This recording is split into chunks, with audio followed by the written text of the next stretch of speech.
the last 6 years, Knox County Schools has allowed Freedom Schools to use space so they can host their summer programs.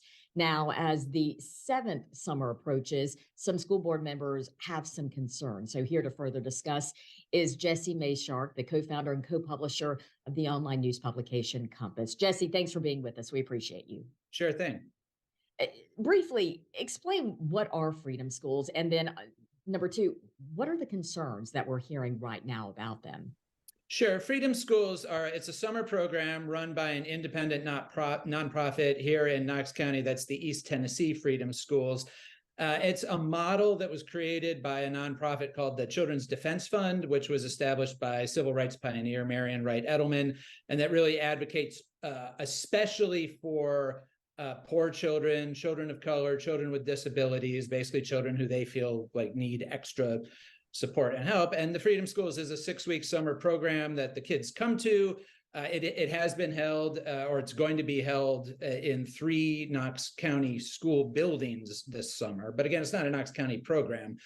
Basically the children come every day, and their biggest focus is on literacy. They also learn some history. They do arts and crafts. They do running around, all the stuff that you would expect a summer program to do.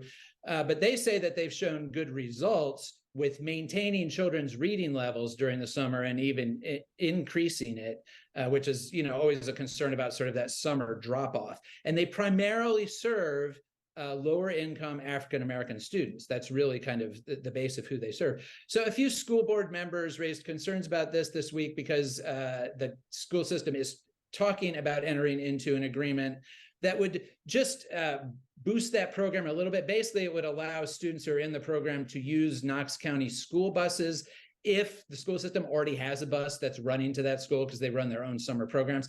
So nothing that would spend any county money, but just say, yes, your students can use our buses, and do a little data sharing so that they can track how those students do during the summer.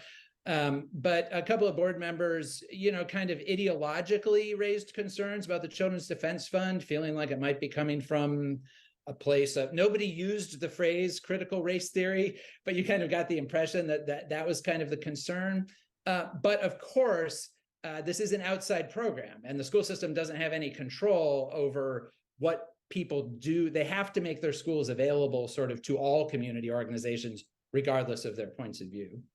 So there is that concern, if you will, but others are pushing back, saying we have seen great success with this program. Yeah, and therefore trying to counter that. Yeah, Reverend John Butler, who represents kind of the urban core of Knox County, including the schools that host these programs, he says these programs are hugely popular and successful. They're deeply supported by the community, including a pastors group that he is part of. A lot of volunteers come together to make it work. And his basic argument is that this is something that's helping kids and is popular and people want, and is not costing Knox County anything. What would be the reason to stop doing it, basically? So the school board will vote on this at its meeting on Thursday. All right. Jesse Mayshark from Compass, thank you very much for your time and your insight. We appreciate it. And to stay up to date with the latest headlines in Knoxville and Knox County, head over to compassknox.com. Jesse, thanks.